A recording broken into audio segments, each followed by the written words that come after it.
Bonjour. Alors, aujourd'hui, je vais vous proposer un exercice dans le cadre de la leçon suite de matrice que j'ai intitulé Nombre partenaire. Dans le descriptif de la vidéo, vous trouverez un polycopier en format PDF ainsi qu'un lien vers mon blog. Vous pouvez trouver divers documents de maths experte, maths spécialité de terminale et aussi désormais de première spécialité. Si mon travail vous intéresse, un pouce levé m'encourage à continuer. Éventuellement, vous pouvez m'envoyer un message, j'y répondrai dans les jours qui viennent. Merci à tous ceux et toutes celles qui le font. L'énoncé. Alors, deux entiers naturels non nuls, x et y sont partenaires si xy plus 9 est un carré parfait. Par exemple, 2 et 8 sont partenaires puisque 2 fois 8 plus 9 c'est 25 et c'est le carré de 5. Les suites d'entiers naturels non nuls à n et bn sont définies par a0 égale 5, b0 égale 11, et an plus 1 égale 7 à n moins 2 bn, bn plus 1 égale 6 à n moins bn pour tout entier naturel n. On pose un, la matrice colonne à n bn pour tout entier naturel n. Bon, ensuite, ce que je vais faire, c'est que je vais résoudre question par question. Donc, quand il y a une question, vous pouvez faire pause, essayer de la résoudre. Sinon, vous téléchargez le polycopier et puis vous essayez de répondre aux questions. Bon, cet exercice, c'est un exercice personnel, donc a priori, vous ne le trouverez pas dans les livres, mais je le trouve assez intéressant. Alors, une petite remarque quand même sur le fait qu'on admette que les nombres a n et bn sont des entiers naturels non nuls, parce que quand on a n plus 1 égale 7 à n moins 2 bn, il n'y a aucune raison pour que ce nombre soit un entier naturel non nul. Tout ce qu'on pourrait dire, c'est que c'est un entier relatif, et bn aussi, mais on va voir dans la suite que effectivement n et bn sont des entiers naturels non nuls. Question 1. Déterminer la matrice M telle que un plus 1 égale mun pour tout entier naturel n. Bon, ensuite, on nous dit qu'on va admettre que pour tout entier naturel n, un est égal à m puissance n u0. La suite un est géométrique en fait de raison grand M, donc cette propriété est quasiment immédiate. Bon, je redonne la définition des suites à n et bn, et en fait, ce qui va surtout nous intéresser ici, évidemment, c'est l'expression de n plus 1 et de bn plus 1 en fonction de n et bn. Donc, on peut presque voir la matrice M. Allez, on peut même peut-être procéder ainsi en disant on pose grand M égale, et puis on prend sur la première ligne des coefficients 7 moins 2, sur la deuxième 6 moins 1. Bon, et puis on calcule MUN et on va obtenir UN plus 1. MUN, pour tout entier naturel N, bien sûr. Donc c'est 7, 6, c'est 7 moins 2, 6 moins 1, si on lit par ligne. Eh bien, facteur de ANBN. Bon, ça nous donne en fait, première ligne, 7 AN moins 2BN, deuxième ligne, 6 AN moins BN. Et ça, c'est bien AN plus 1, BN plus 1. C'est-à-dire UN plus 1. Bon, c'est pas très bien écrit, il faudrait peut-être plutôt passer à la ligne à chaque égalité, mais ici, j'ai pas trop de place. Question 2A, donner U0 et ensuite calculer U1, U2, U3. Alors, pour U0, qui est en fait la matrice colonne A0, B0, on connaît A0, B0, ça nous donne 5, 11. Pour U1, U1 est égal à M, U0. Donc, on va redonner la matrice M, 7 moins 2, 6 moins 1, si mes souvenirs sont bons, et puis 5, 11. Bon, il suffit de faire un calcul pour trouver, évidemment, cette matrice. Donc, 7 fois 5, 35, 35, moins 22, 23. 6 fois 5, 30, moins 11, 19. Bon, il fallait bien que je fasse une erreur. C'est 13 là, 22 moins 7 fois 5, 35, moins 22, c'est 13. Donc 13, 19. Bon, alors pour U2 et U3, on peut dire que U2 c'est MU1 et puis effectuer les calculs. Je donnerai la réponse après. U3 c'est MU2 et puis je vais donner juste la réponse. Donc voici les réponses pour U2 et puis U3. Et puis si on regarde un petit peu les résultats, comment passer a priori de AN à BN, de 5 à 11 on ajoute 6, 13 à 19 on ajoute 6, 53 à 59 on ajoute 6 et 253 à 259 on ajoute 6. Bon, une petite remarque comme ça en passant. Question 2b, pour k entier compris entre 0 et 3, les nombres AK et BK sont-ils partenaires? Alors on va commencer par A0 et B0, donc il suffit de calculer A0 multiplié par B0, ajouter 9 et voir si c'est un carré parfait. 5 fois 11 plus 9, donc on obtient 64, qui est le carré de 8. Donc on peut affirmer que A0 et B0 sont partenaires.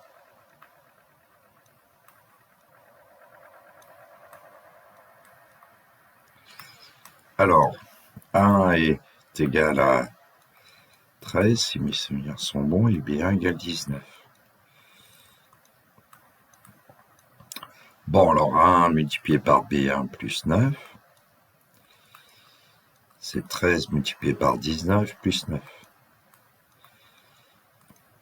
Donc on va obtenir un nombre qui est 256, qui est le carré de 16. C'est une carré de 256, ça donne 16. Bon, donc A1 et B1 sont partenaires.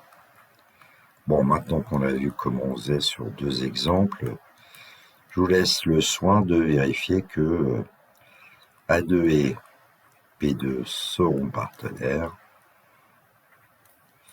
de même que A3 et B3.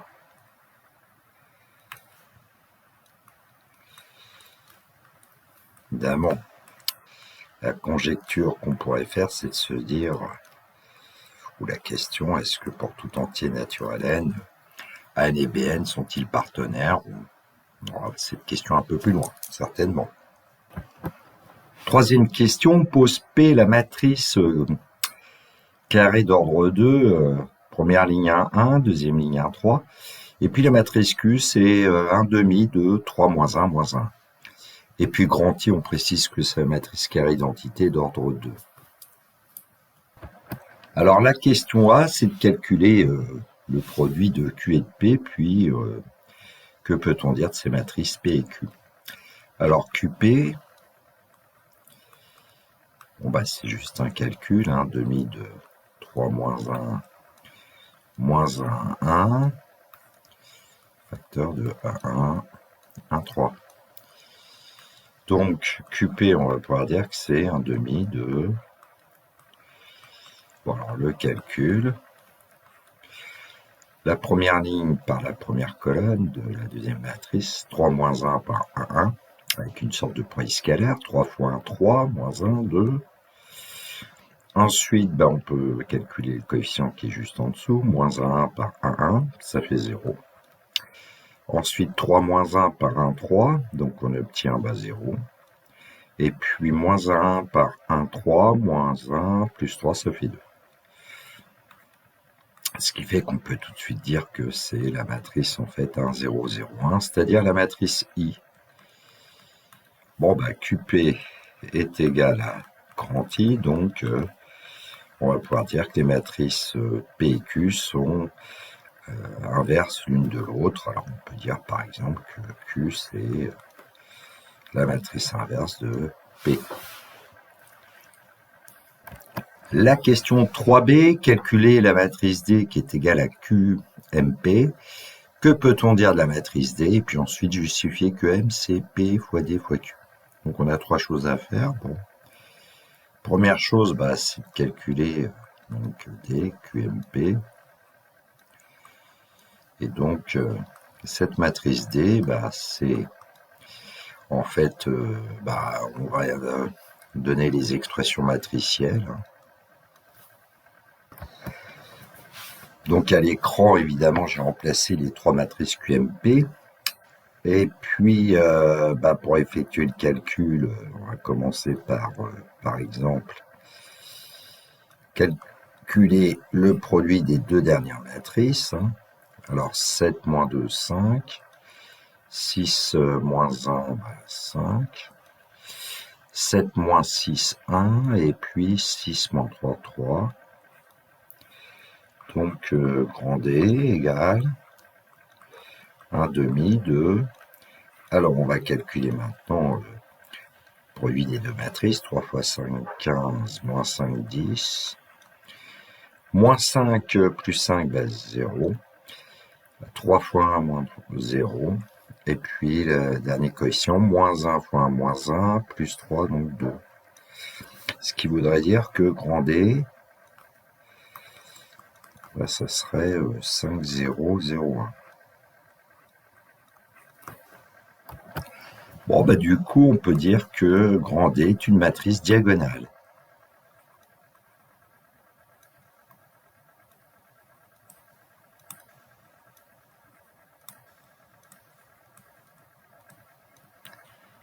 Bon, il nous reste un point à démontrer, c'est que M est égal à P fois D fois Q. Alors que nous, ce qu'on connaissait, c'était plutôt D, qui était égal à QMP. Bon, alors vu qu'on veut atteindre M, je vais plutôt écrire QMP égale D, ce qui ne change pas grand-chose, mais c'est juste pour atteindre M. Alors la première chose qu'on peut faire, c'est essayer par exemple d'éliminer Q dans le premier membre. Et Q, on sait que sa matrice inverse, c'est P.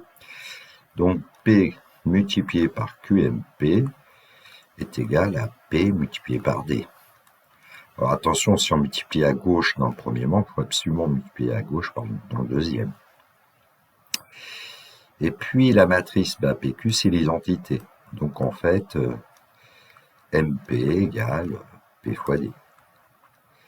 Et puis ensuite, faut s'arranger pour plus avoir P, donc on va multiplier par sa matrice inverse, qui est en fait la matrice Q. Et donc, on obtient MPQ égale PDQ.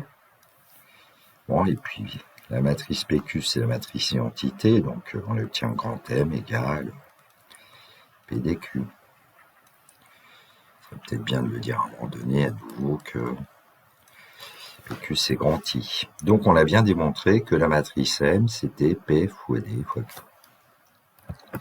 Question C, démontrer par équivalence que pour tout entier naturel n, m puissance n égale p fois d puissance nq. Bon, donc il y a donc deux étapes. L'étape 1, initialisation. Alors il s'agit de vérifier que c'est vrai pour n égale 0. Et je rappelle que pour une matrice à puissance 0, par convention, on prend l'identité. Et puis deuxième étape, il y aura l'hérédité. Alors vérifions que m puissance 0 égale p fois d puissance 0 fois q. Il y a plusieurs façons de rédiger. Alors je vais commencer plutôt par calculer m à la puissance 0, c'est-à-dire m'occuper du premier membre, et le deuxième membre, le calculer. Bon, donc c'est p d puissance 0 q, c'est PIQ. Comme ma matrice ici, sa matrice identité, ça donne p fois q, et p fois q, on a vu que c'était grand I. Puisque P et Q sont des matrices inverses l'une de l'autre. Bon, finalement, on a bien vérifié que m puissance 0 égale P d puissance 0Q. Et l'étape 2, on suppose que la propriété est vraie à un certain rang n supérieur ou égal à 0, et on doit montrer alors que la propriété est vraie rang n plus 1. C'est-à-dire plus précisément, supposons que m puissance n égale p fois d puissance nq pour un certain entier n supérieur ou égal à 0. Montrons alors que m à la puissance n plus 1 égale p d puissance n plus 1 q. Alors la question à se poser toujours pour l'hérédité, c'est comment va-t-on passer du rang n plus 1, c'est-à-dire ici comment passer de m puissance n à m puissance n plus 1. Bon, c'est pas très difficile puisqu'on sait que, par exemple, m à la puissance n plus 1, c'est m multiplié par m à la puissance n. Ça pourrait être aussi m puissance n fois m, ça dépend comment on voit les choses. Donc, m puissance n plus 1, bah, c'est m. Et puis, pour m puissance n, bah, là, on va utiliser l'hypothèse de récurrence, l'égalité ici que je vais appeler HR comme hypothèse de récurrence. Bon, et nous, ce qu'on veut démontrer, bien évidemment, c'est l'égalité au rang n plus 1. Bon, donc, on remplace et m puissance n par p d puissance n q. Mais alors, on aurait peut-être pu aussi remplacer m, parce que sinon, on voit pas trop bien ce qu'on pourrait faire après. Et donc, ici, il faut penser à remplacer m. Et m, on avait démontré que c'était p multiplié par d multiplié par q. Bon, ça peut paraître un petit peu lourd, mais vous allez voir que bon, ça va souvent se passer comme ça, de toute façon, puis c'est pas trop difficile si on pense à travailler, j'ai envie de dire, avec les termes centraux. Donc là, vous avez Q fois P, et Q fois P, ben, on sait que c'est l'identité. Donc on pourrait écrire grand I ici, et on sait que grand I ne change rien, donc ce qu'on va obtenir, c'est P, D, bon, je vais écrire I pour l'instant, D puissance N et Q, puis ensuite je me permets de le gommer. Oui. Ce qui fait que finalement, bah, qu'est-ce qu'on obtient? M puissance N plus 1 égale, alors P, D à la puissance 1 fois D puissance N, c'est D puissance N plus 1, Q, et on est arrivé au bout de l'hérédité. Donc on a démontré par récurrence sur petit n que pour tout entier naturel n, M à la puissance N égale P multiplié par D puissance N multiplié par Q. Question 3D, montrer que pour tout entier naturel n, un égale 2 fois 5 puissance n plus 3 à la première ligne et 2 fois 5 puissance n plus 9 à la deuxième ligne. Alors pour tout n appartenant à grand N, à un moment donné, on a dit que un c'était m à la puissance n, u0 c'est un résultat qu'on admettait. Et puis, du coup, bon, on connaît U0, alors m à la puissance n, ben, on vient de voir que c'est P et D à la puissance n fois Q, donc on devrait pouvoir calculer m puissance n. Donc je vais commencer par calculer m puissance n, qui est égal à P D puissance n fois Q. Bon, on connaît P, on connaît D, donc on va connaître D puissance n, puisque D est une matrice diagonale, et puis ensuite on connaît Q. Donc j'ai remplacé ce qu'on connaissait. Alors juste une petite remarque, c'est que m puissance n, évidemment, ça va être eh bien un demi que j'ai mis devant, parce que la matrice Q c'était un demi de la troisième matrice que vous voyez à droite. Bon, donc après c'est qu'une affaire de calcul pour trouver m puissance n. Bon, calculons le produit des deux dernières matrices, par exemple. Donc, qu'est-ce qu'on va obtenir? Première ligne par première colonne, 3 fois 5 puissance n. Après, il y a un 0. Alors, là, ici, la deuxième ligne par la première colonne, 0 fois 3, plus 1 fois moins 1, donc on va obtenir moins 1. Ensuite, eh bien, première ligne par deuxième colonne, moins 5 puissance n, tout simplement. Et puis, deuxième ligne par deuxième colonne, bah, on va obtenir 1. Bon, bah, du coup, m puissance n, c'est un demi. 2. Alors, maintenant, ce qu'on va faire, c'est évidemment première ligne par ici la première colonne. Donc, qu'est-ce qu'on va obtenir? Bah, 3 fois 5 puissance n, moins 1.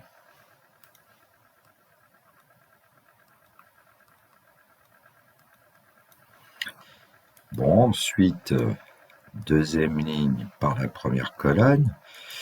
on va obtenir 3 fois 5 puissance n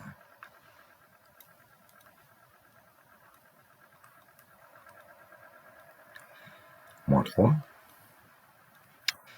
Bon, et puis il nous reste à calculer avec la deuxième colonne. Alors, 1 multiplié par moins 5 puissance n et 1, ça va nous donner moins 5 puissance n plus 1.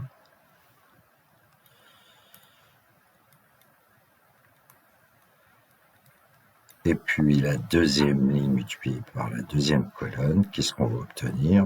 Moins 5 puissance n plus 3.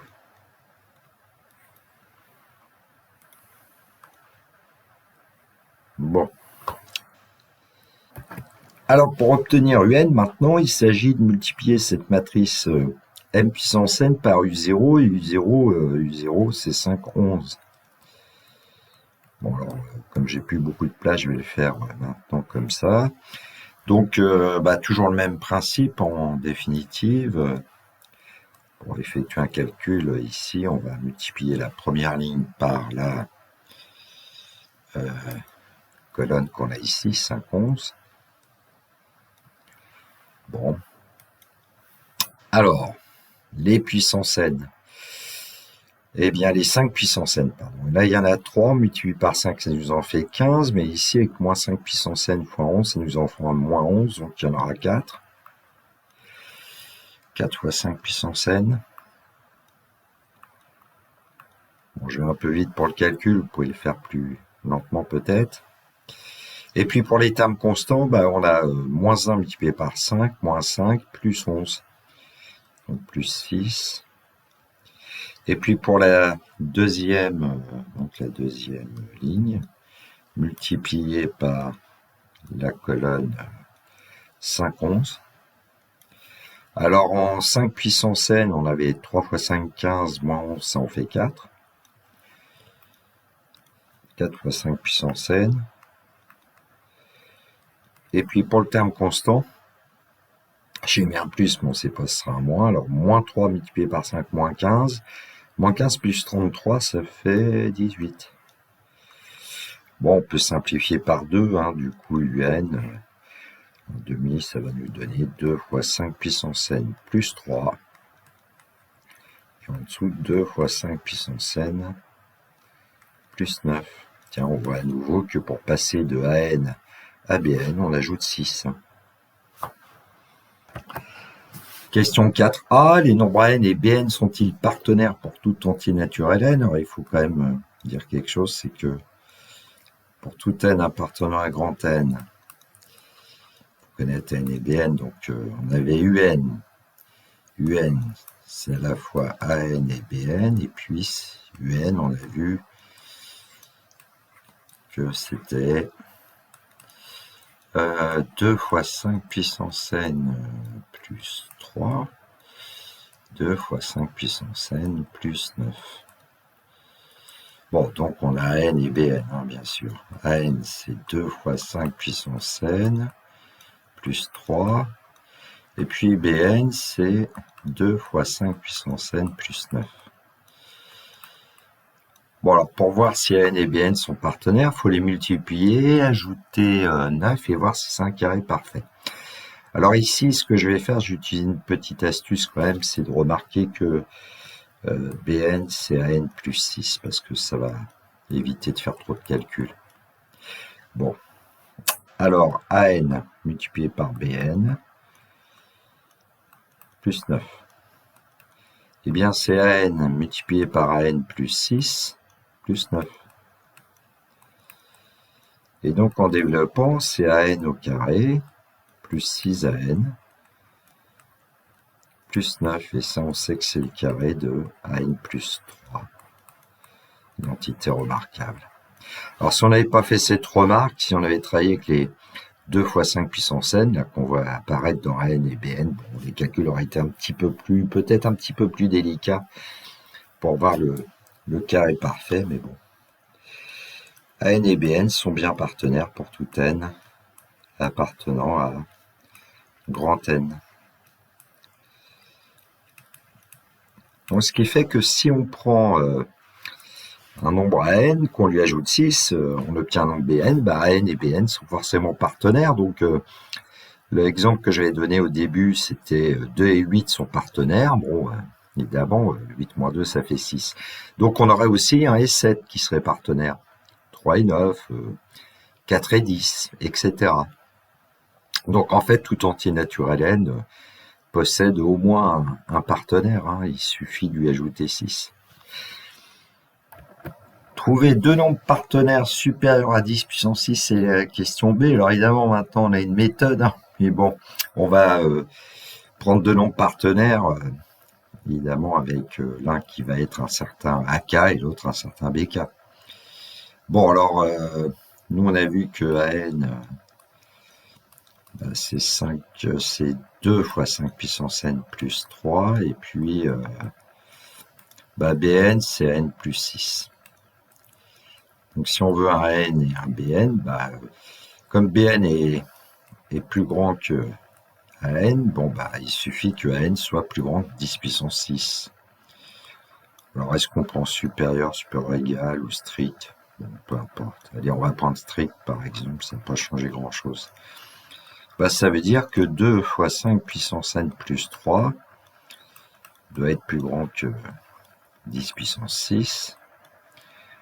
Ça veut dire encore que 2 fois 5 puissance n doit être plus grand que 10 puissance 6 moins 3, que je ne vais pas calculer. Ce qui veut dire que 5 puissance n doit être plus grand que 10 puissance 6 moins 3 divisé par 2. Bon, on cherche petit n, donc ici le deuxième membre est un peu compliqué. Bon, je vais lui donner un nom, je pense. Parce qu'on va passer au logarithme népérien, bien sûr, pour pouvoir atteindre petit n. Donc, je vais appeler m, 10 puissance 6 moins 3 divisé par 2, ce qui fait qu'on va avoir ln de 5 puissance n supérieur à ln de petit m. Ça veut dire que n ln de 5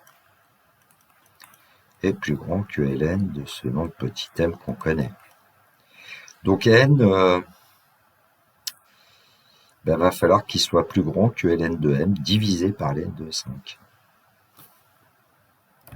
Alors en utilisant une calculatrice, on va s'apercevoir que il s'agit de prendre n supérieur ou égal à 9. Bon.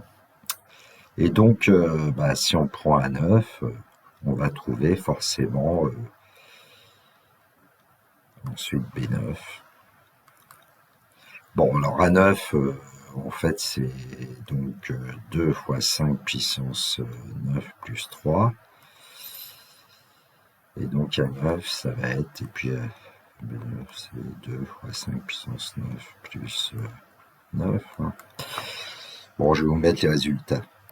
Donc on trouve 3 906 253 pour A9, et puis évidemment en ajoutant 6 on trouve B9. Bon, ce qui veut dire que pour A8 et B8, évidemment, A8 sera un nombre plus petit que 10 puissance 6, que 1 million. Bon. Question 5, pour tout entier naturel n, dn est le PGCD de n et de bn, et puis petit a montré que pour tout entier naturel n, dn divise 6. Alors, nous, qu'est-ce qu'on sait pour tout n appartenant à grand N? Le lien entre n et bn, on le connaît. On sait que bn, c'est n plus 6. Ça va nous faciliter quand même la tâche. On va éviter de travailler avec les expressions de n et bn ici. Bon, alors du coup, pourquoi dn va diviser 6? On sait que dn, c'est le PGCD de an et bn. Donc, en particulier, dn divise an et dn divise bn. Donc il va diviser la différence. Donc dn divise bn moins an, c'est-à-dire 6.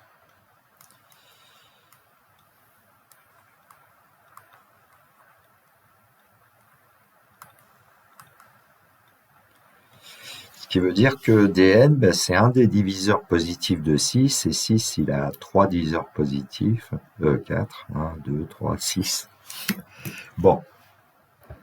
La question 5b, ça sera de déterminer Dn pour tout entier naturel n. Alors, on vient de voir que pour tout n appartenant à grand N,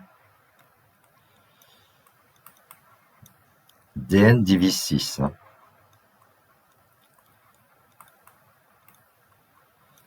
Donc, je vais écrire comme ça, Dn peut appartenir à cet ensemble 1, 2, 3, 6, qui sont les diviseurs positifs de 6. Bon, on aimerait peut-être en savoir un petit peu plus sur Dn quand même, parce que 4 possibilités. Alors, si on regarde le D0, par exemple, regardons D0. Alors, D0, c'est le PGCD de A0, B0, c'est-à-dire le PGCD de 5 et 11. Bon, là, c'est visiblement 1.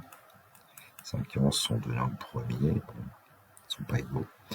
D1, ce serait le PGCD de...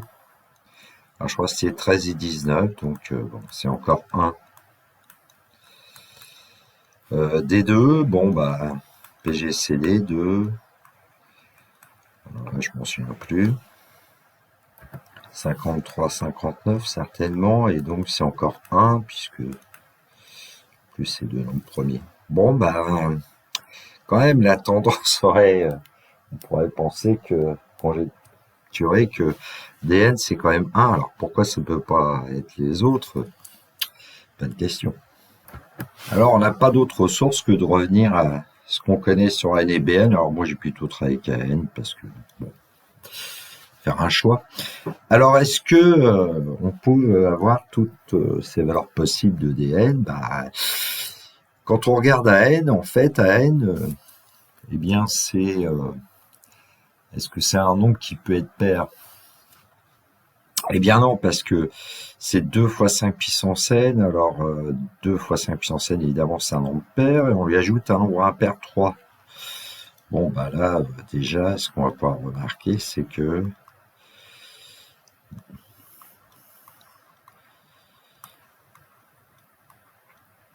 la somme d'un pair et d'un impair, c'est un impair.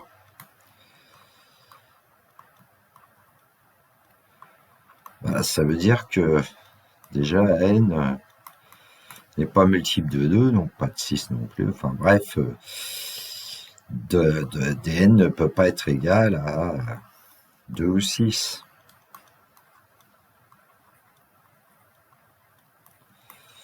Donc il ne reste pour dn que les valeurs possibles 1 ou 3. Bon, alors la question qu'on peut se poser, est-ce que n peut être un multiple de 3? Alors, je pense qu'il y a certainement à travailler. Alors, on va regarder avec 5 puissance n. Alors, 5 est forcément congru à 2 modulo 3. Bon, donc on pourrait dire que 5 puissance n est congru à 2 puissance n. Bon, ce serait possible. Alors, je vais utiliser une petite astuce quand même, c'est que 5 est congru à moins 1 modulo 3. C'est mieux de travailler avec des puissances de 1 ou de moins 1.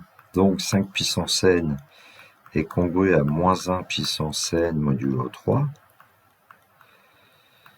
En multipliant par 2, 2 fois 5 puissance n va être congru à 2 fois moins 1 puissance n modulo 3. Et en ajoutant 3, on ne change rien, puisqu'on travaille modulo 3.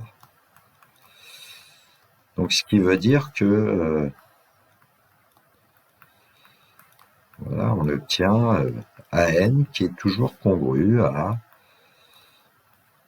2 fois moins 1 puissance n modulo 3. Bon, on va distinguer les deux cas, n pair, n impair, on va mieux voir ce qui se passe. Bon, alors du coup, si n est pair, si n est pair, moins 1 puissance n, c'est 1, donc AN va être congru à 2 modulo 3. Et donc AN n'est pas un multiple de 3.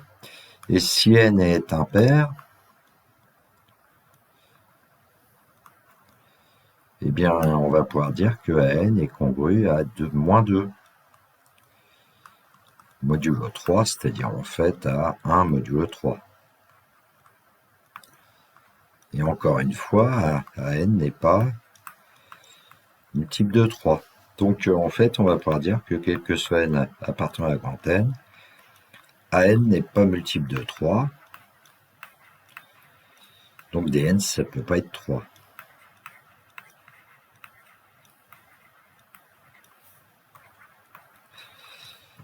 Bon, bah, il ne reste plus qu'une possibilité pour Dn, c'est d'être égal à 1. Et ceci pour tout n appartenant à grand N. Donc la conclusion, pour tout n appartenant à grand N, Dn égale à 1, le PGCD de NBN, donc c'est 1. On dit aussi que AN et BN sont promis entre eux. Autrefois, on disait AN et BN sont étrangers. Bon, bah, ça va être la fin pour moi. The end.